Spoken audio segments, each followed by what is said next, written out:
pintu surga dibuka oleh Allah.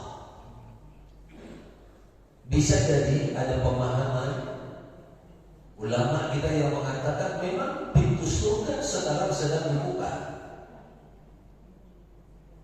Cuma ada yang mengatakan dibuka untuk apa?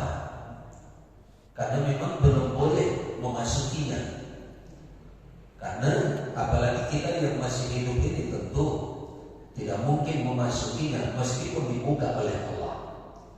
Maka kemudian ada pemahaman yang kedua yang menyatakan dibukanya pintu-pintu surga itu dalam arti bahwa kedatangan Ramadan membawa keistimewaan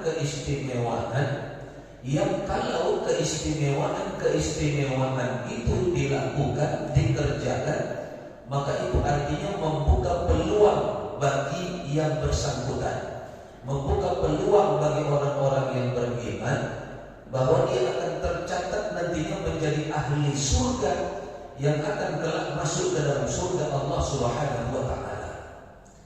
Jadi merupakan kiasan menurut pemahaman yang kedua, kiasan bahwa kedatangan bulan Ramadan itu membawa sesuatu yang bisa menyebabkan orang-orang yang melakukan sesuatu itu di bulan Ramadan memiliki tiket untuk masuk ke dalam surga Allah, walaupun masuknya nanti ketika di hari akhir, di hari kiamat.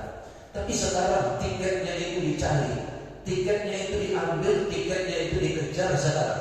Sehingga digambarkan tadi di bulan inilah pintu-pintu surga dibukakan oleh Allah. Artinya dibuka peluang selebar-lebarnya untuk kita untuk bisa tercatat menjadi ahli surga Allah yang masuknya nanti ketika di hari akhir, ketika di hari kiamat. Ramadan datang membawa peluang-peluang yang luar biasa, yang semua peluang itu mengarah kepada pintu surga. Di antaranya kata Nabi kita sallallahu alaihi wasallam, semua pahala balasan kebaikan-kebaikan itu dilipat gandakan, berlipat. Bahkan ada hadis yang saya lihat itu menyebutkan dilipat gandakan 10 kali lipat dari bulan-bulan lainnya. Ibadah di bulan Ramadan dilipat gandakan 10 kali lipat dibandingkan ketika di bulan-bulan yang lain.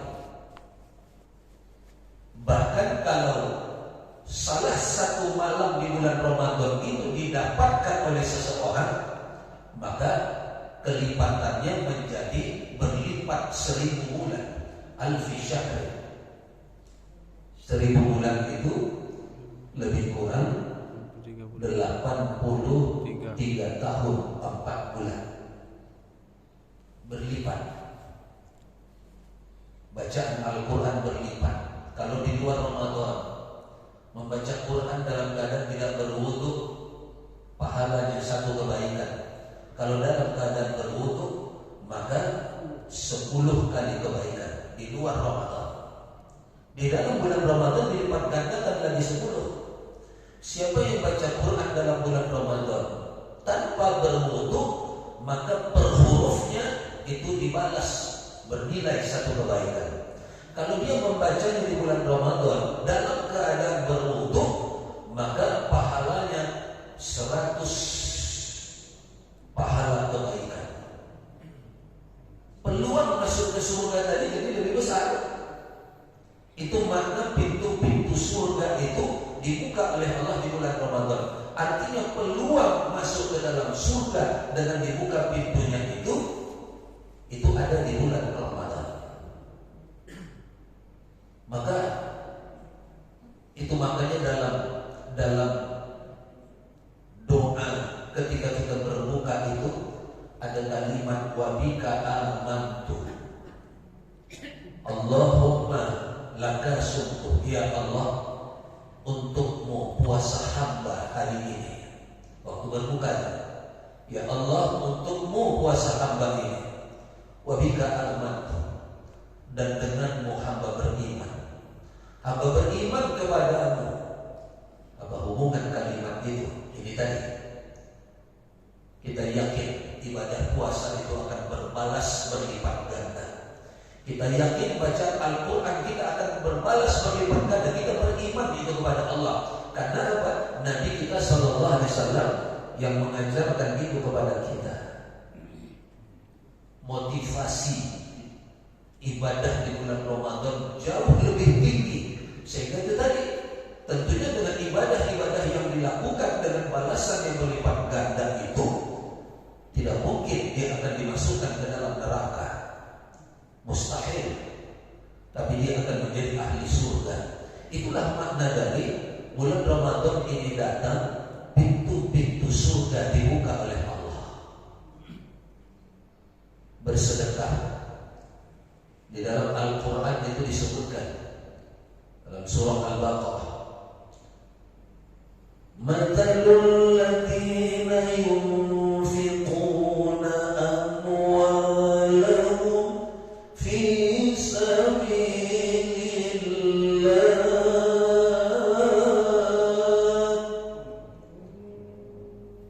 Itu sampai ke penghujung ayat menceritakan tentang balasan sedekah-sedekah kita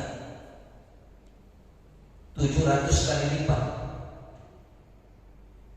Matalul ladzina yunfiquna amwalahum fi sabilillah kamathali habbah fi kulli sumbulatin mi'atu habbah. Setiap sedekah itu dibalas 7 kali lipat. Kemudian mi'ah 100 kali lagi dilipat gandakan. Makanya balasan pahala bersedekah di luar Ramadan itu dibalas oleh Allah 700 kali lipat. Di dalam bulan Ramadan, kata hadis Nabi, dilipat gandakan lagi 10 kali lipat lagi. Berarti 7.000 kali lipat. 7.000 kali lipat. Yang menyumbang 1.000 berarti 7.000. 1.000 kali 7.000 masa 7.000? Oh iya. 1.000 kali 7.000 7 juta. 7 juta. Yang menyumbang 10.000 70 juta. 70. Yang menyumbang 100.000 700 juta. 700 juta. Kalkulator pun pecah, tak bisa menghitungnya lagi. Yang nyumbang 10 juta, maka wabika amantu, beriman apa enggak dengan ini? Al-Quran yang menceritakan tadi 700 kali lipat, Nabi yang menceritakan 10 kali lipat lagi. Amantu apa enggak? Beriman apa enggak kepada Allah? Tidak mudah itu, tidak gampang itu.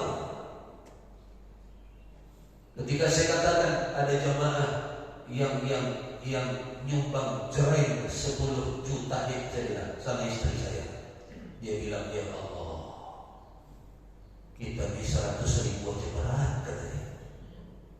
Banyak orang kalau sudah 100.000 itu rasanya luar biasa, tapi ada orang yang memang begitu, 10 juta itu jereng ringan saja sama dia, luar biasa. Kenapa? Wabika amantu, itu pengaruhnya. Dia beriman kepada Allah, Allah akan balas, Allah akan berikan ganjaran, Allah akan ganti. Itu keyakinan. Makanya wabika amantu. Sama dengan puasa yang kita kerjakan ini. Ya ayyuhalladzina amanu kutiba alaikumus siyam. Orang yang beriman yang dipanggil puasa. Yang aman tuh, yang tidak beriman tidak akan terpanggil dengan ayat ini. Maka itu pentingnya kita memiliki keimanan yang luar biasa pada diri kita agar motivasi, dorongan agar melakukan kebaikan-kebaikan yang diperintahkan oleh Allah dan Rasul-Nya bagi kita mudah saja melakukannya. Tapi kalau tidak aman tuh berat. semuanya akan terasa berat, semuanya akan terasa susah. Nah maka dari itu inilah makna dari kalimat apabila telah datang bulan Ramadan dibukakan pintu-pintu surga, bisa memang berarti malaikat Ridwan sekarang sedang membuka pintu surga. Walaupun belum ada kita yang tahu nih di mana posisi surga itu. Apakah dekat Singkawang? Di mana surga itu? Apakah di dekat Bali sana, ataukah di Lombok sana, atau di tempat-tempat yang digambarkan orang seperti surga indahnya? Jauh lebih indah lagi dari apa yang ada di bumi ini. Surga itu belum pernah, jangankan dipandang, terbayangkan saja belum pernah. Itulah surga. Kalau masih bisa dibayangkan, itu bukan surga, itu baru bayangan.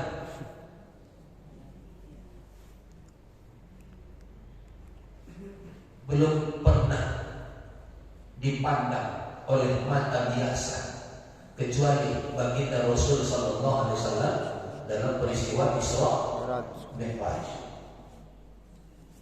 Nah oleh karena itu, bisa jadi malaikat Ridwan sekarang sedang membuka pintu surga. Hawa surga itu terasa sekarang.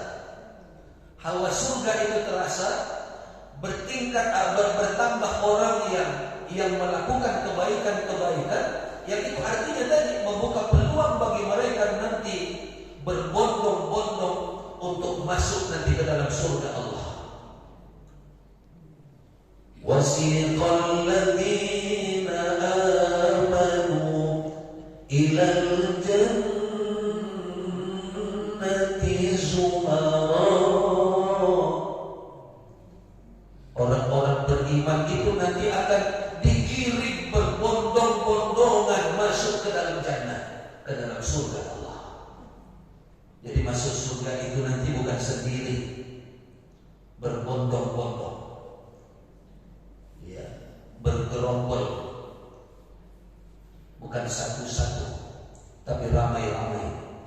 Nah maka dari itu hadis Nabi ini menambah motivasi pada diri kita bahwa di bulan ini dibukakan peluang berbuat baik sebanyak-banyaknya, yang perbuatan baik itu menjadi tiket untuk mendapatkan kesempatan nanti menjadi ahli surga, yang nanti surga itu dibukakan untuk kita ketika kita akan memasukinya di alam akhirat kelak. Amin ya Allah, amin ya Rabbal alamin. Baru kemudian hadis Nabi tadi mengatakan wa ghulliqat abwabun nar. Datang bulan Ramadan ini ditutup pintu-pintu neraka. Bisa jadi seperti tadi, malaikat Malik sekarang sedang menutup serapat-rapatnya pintu neraka. Jadi hawa panas neraka itu tidak terasa ke dunia kita, ke alam kita ini, karena sedang ditutup oleh malaikat Malik. Tapi juga mengandung makna yang kedua tadi. Makna ditutup pintu-pintu neraka adalah dengan datangnya bulan Ramadan, tertutup pintu-pintu keburukan-keburukan, tertutup pintu-pintu dosa. Sehingga kalau pintu-pintu dosa tertutup, itu artinya tertutup seseorang itu berpeluang masuk ke dalam neraka. Semua ditutup di bulan Ramadan ini. Peluang-peluang untuk masuk ke neraka itu ditutup. Terutama ditutup oleh ibadah puasa kita. Karena puasa itu maknanya al-imsak, menahan diri. Jadi puasa itu maknanya adalah menahan diri. Mau berkelahi, tahan, tak jadi ke neraka. Mau mencuri, tahan, tak jadi mau ke neraka. Kalau ada yang bongkar tok, nanti kita sebutkan nih, orang yang di bulan Ramadan masih kayak gini, siapa dia? Kita sebutkan nanti dari hadis Nabi berikutnya. Tapi pada umumnya semua kita mau berkelahi berpikir, wah ini sedang puasa. Makanya kata Nabi kita sallallahu alaihi wasallam, katakan inni shaim. Baik katakan kepada diri kita sendiri, aku sedang puasa. Aku sedang puasa. Aku sedang puasa. Tidak akan mungkin kulakukan. Aku sedang puasa. Aku sedang puasa. Aku sedang berlapar-lapar. Kalau ini kulakukan percuma. Selalu diingatkan ke diri kita. Bahkan kata Nabi bila perlu kepada orang yang tidak paham bahwa ini bulan puasa, ingatkan sama dia, aku ini sedang puasa. Kalau kita sama kita kan udah tahu nih, bulan ini bulan puasa. Tidak ada kita yang curiga, si anu tak puasa, oh tidak ada. Kenapa? Karena memang bulan ini bulan puasa. Kita anggap semua positif thinking kita semuanya sedang puasa. Tapi kalau ada orang juga tidak paham itu, maka kata Nabi katakan kepadanya, inni shaim, aku sedang puasa. Kalau kau mengajak bertengkar, maaf, aku sedang puasa. Bukan karena takut, tapi karena sedang puasa. Kau mengajak berkelahi, maaf, aku sedang puasa. Kau mengajak berbuat zalim, maaf, saya sedang puasa. Kau mengajak mau berantem, maaf, sedang puasa. Nanti tunggu habis lebaran. Ditunggu rupanya habis lebaran. Kau yang menentukan tempatnya, kau yang menentukan waktunya. Di mana kita carok berdua. Pendeta Saifuddin Ibrahim kan tentang Mahfud MD begitu. Carok sampai mati katanya. Memang pendeta gila ya. Pendeta gila. Sekarang ini sudah kemarin dia menghina-hina Islam, sekarang menghina-hina pendeta pula. Ada 3 pendeta yang ditelanjanginya. Itu terang-terangan di video-video dia itu. Terutama yang paling jelas itu dia menghantam pendeta Joshua Temu. Karena si pendeta itu nasihati dia di sebuah video. Lalu dia katakan, pendeta Joshua Temu, kau jangan berlagak kudus, kau jangan berlagak suci, kau jangan berlagak bersih. Kalau sekarang kau bongkar, berapa banyak jumlah selingkuhanmu akan kau bongkar. Padahal itu pendeta besar. Dia katakan pendeta itu selingkuhannya banyak. Dia buka itu kawan-kawan dia sendiri. Allah bukakan ternyata. Nah maka dari itu Bapak dan Ibu, bagi kita sebetulnya kalau yang lalu-lalu kalau kita lihat tuh, kalaupun ada perang di Irak, perang di Suriah, ada perang di Yaman, itu bulan Ramadan itu ada aturan sama kita. Tidak boleh berperang dengan menyerang, kecuali kalau kita diserang kita bertahan boleh. Seperti perang Badar misalnya, itu perang bertahan. Nah tapi ketika orang yang tidak memahami agama Islam, kita lihat terus masih Rusia menggempur Ukraina. Nah maka bagi kita cegah, tahan segala sesuatu peluang untuk masuk ke dalam neraka, tahan. Hindarkan diri kita sehingga betul dengan dibukanya pintu surga dan ditutupnya pintu neraka itu membuka peluang bagi kita menjadi ahli surga dan menutup peluang bagi kita menjadi ahli neraka, asal kita bisa memanfaatkan keistimewaan, kelebihan dan keutamaan Ramadan ini dengan sebaik-baiknya. Itu yang kedua. Yang ketiga kata Nabi kita sallallahu alaihi wasallam, wasufidatis syaitan. Dengan datangnya bulan Ramadan, dibelenggu setan, digari, diikat, dikerangkeng, dipenjara iblis dan setan. Maka kaitan dengan tadi, kalau iblis digoda, itu iblis diikat, dipenjara, dirantai, dikerangkeng, kenapa masih ada orang yang mencuri kotak amal masjid? Di masjid mana itu Pak Kadar? Sini. Oh sini ya. Saya lihat videonya itu. Indonesia di dalam ransel. Maka ada yang nanya ke kita, kalau betul Ustaz hadis Nabi itu katanya setan dibelenggu, diikat, kok masih ada orang seperti ini? Kok masih ada orang seperti ini? Kok ada orang seperti ini?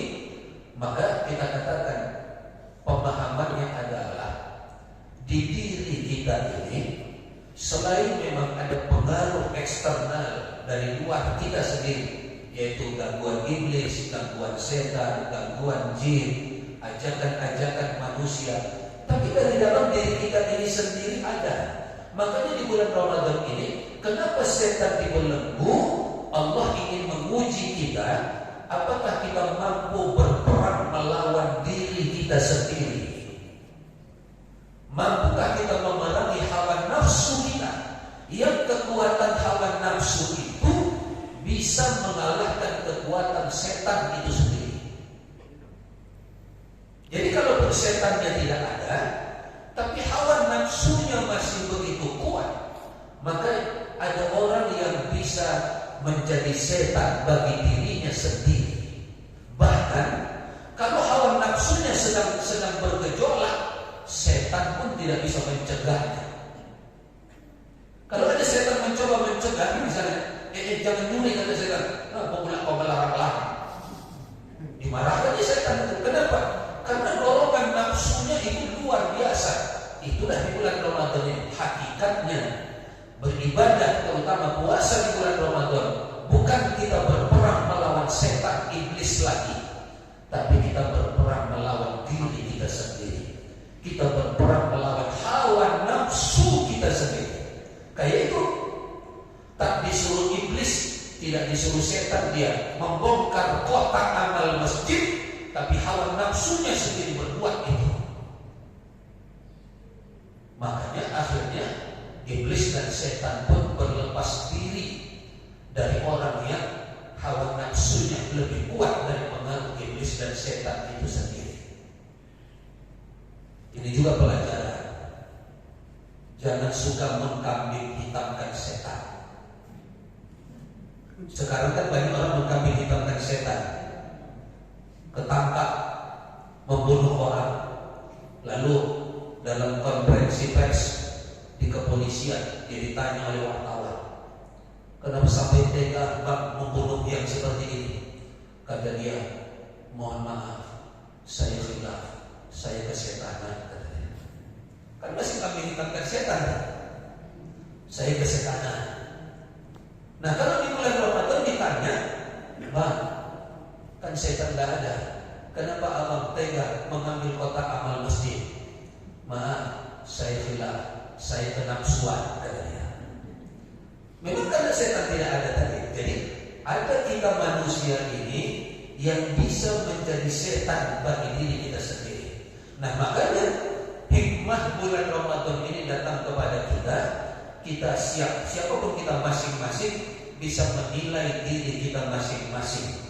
Sejauh mana hawa nafsu kita itu bisa kita kendalikan untuk beribadah kepada Allah atau melakukan larangan-larangan Allah dan Rasulnya, maka bulan Ramadan ini adalah bulan ujiannya. Kalau ada yang masih mau memfitnah di bulan Ramadan, itu bukan salah setan, salah dia sendiri. Kalau ada yang masih menghibah-hibah di bulan Ramadan, itu bukan setan yang nyuruh dia menghibah, tapi memang dia sendiri sudah menjadi ahli ghibah. Walaupun 11 bulan di luar Ramadan, bisa jadi setan yang mengkader dia, dikader jadi ahli fitnah, dikader jadi ahli ghibah. 11 bulan, akhirnya terbiasa. Begitu ditinggalkan setan 1 bulan, selama bulan Ramadan, dia sendiri sudah mahir menghibah, walau tanpa setan. Dia sendiri sudah mahir memfitnah, walau tanpa setan. Dia sendiri sudah mahir berbuat zalim, walaupun tanpa setan. Ini bulan ujian sama kita. Itulah hikmah makna kenapa setan dibelenggu, diikat, dipenjarakan. Bahasa kita begini, dikari, dikerangkeng, berdasarkan hadis dari Nabi kita Sallallahu Alaihi Wasallam tadi. Hadis ini hadis yang terbaik diriwayatkan oleh Imam Bukhari dan Imam Muslim. Maka dari itu Bapak dan Ibu, mari kita jalani ibadah Ramadan ini sekaligus untuk menjadi sarana pengendalian hawa nafsu kita, agar nafsu yang ada pada diri kita ini diarahkan kepada jalan-jalan pintu surga yang terbuka tadi. Jangan sampai diarahkan kepada pintu-pintu neraka, walaupun ditutup tapi diarahkan juga ke neraka. Maka kenanya nanti kita sudah, atau yang bersangkutan sudah takluk dengan iblis, takluk dengan setan. Yang bersangkutan menjadi setan bagi dirinya sendiri. Jadi kalau ada orang sekarang tidak puasa, itu bukan salah setan. Kalau ada orang tidak sholat juga di bulan Ramadan, itu bukan salah setan. Kalau ada orang tidak menunaikan zakatnya di bulan Ramadan, itu juga bukan salah setan. Kalau ada orang tidak pernah membaca kalam ilahi dalam Al-Quran, tidak membaca Al-Quran di bulan Ramadan, itu bukan salah setan. Kalau ada orang tidak ke masjid juga di bulan Ramadan, itu bukan salah setan. Tapi yang bersangkutan sudah menjadi setan bagi dirinya sendiri, dikarenakan hawa nafsunya yang sudah melampaui batas, melewati batas-batas dari ajakan iblis, ajakan setan. Bahkan kita katakan tanpa setan pun itu dia lakukan, tanpa iblis pun itu dia kerjakan. Nah, maka dari itu Bapak dan Ibu jemaah yang dirahmati oleh Allah Subhanahu wa taala, mari kita raih pintu surga yang sedang dibuka oleh Allah. Kita raih pintu neraka yang ditutup oleh Allah ini. Kesempatan berharga sama kita. Setan yang dibelenggu, setan yang dikerangkeng, dipenjara, diikat oleh Allah ini. Jadi kesempatan bagi kita membuktikan bahwa betul kalaupun di luar Ramadan kita pernah berbuat salah, berbuat zalim, itu karena setan. Kenapa? Karena di bulan Ramadan tidak pernah itu kita lakukan. Di bulan Ramadan itu tidak pernah itu kita perbuat. Menandakan apa? Nafsu pada diri kita masih terkendali kalau tidak ada iblis, kalau tidak ada setan. Makanya nanti kita mohon kepada Allah. Itu ada hadis Nabi yang lain mengatakan meramadankan seluruh bulan. Jadi bukan cuma bulan Ramadan satu bulan, tapi meramadankan seluruh bulan. 11 bulan yang lain nanti itu kita jadikan seperti bulan Ramadan. Kita tidak beri peluang kepada setan untuk kembali memperdaya, untuk kembali menjerumuskan. Nah, orang-orang yang terlanjur memang sudah terkalahkan ajakan setan dengan ajakan nafsunya sendiri, yang boleh buat. Kalau yang bersangkutan tidak segera menyadari hal tersebut. Saya kira ini yang dapat saya sampaikan pada subuh yang berbahagia ini. Mudah-mudahan ini menjadi motivasi bagi diri kita semua dari hadis yang indah yang disampaikan oleh Nabi kita Sallallahu Alaihi Wasallam. Kita manfaatkan sisa Ramadan yang masih ada lagi ke depan. Lebaran berapa hari lagi, Pak? Hah? Ya, belum berapa? Berarti bukan apa-apa. Kalimat saya tadi kalimat memuji. Berarti belum kepikiran lebaran. Itu kesimpulannya. Kenapa? Orang nggak hitung-hitung berapa hari lagi ya? Berarti belum kepikiran lebaran. Walaupun sebagian orang sudah ada yang kepikiran. Baru 2 hari puasa udah nyiapkan tepung, cari gula, telur, udah ngecat rumah dah, udah coba-coba buka-buka apa namanya, Shopee, kata saya, udah mulai cari-cari di Shopee dah. Tapi kita alhamdulillah belum kepikiran karena memang perjalanannya masih panjang. Doa kita, Allah berikan kita kekuatan lahir dan batin, Allah sehat walafiatkan kita. Amin ya Allah, amin ya rabbal alamin. Sudah masuk waktu isyraq Pak Tajalli? Sudah? Hah? Oh, sudah ya? Ya, jangan pulang dulu, sholat sunat isyraq dulu. Sholat sunat isyraq ini minimal 2 rakaat, maksimal boleh 4 rakaat. Pahalanya seperti pahala menunaikan ibadah haji dan ibadah umrah. Keluar dari masjid hari ini dapat pahala haji, dapat pahala umrah. Besok begitu lagi, pahala haji, pahala umrah. Selama 1 bulan, berarti 1 bulan mengerjakan haji, 1 bulan mengerjakan ibadah umrah.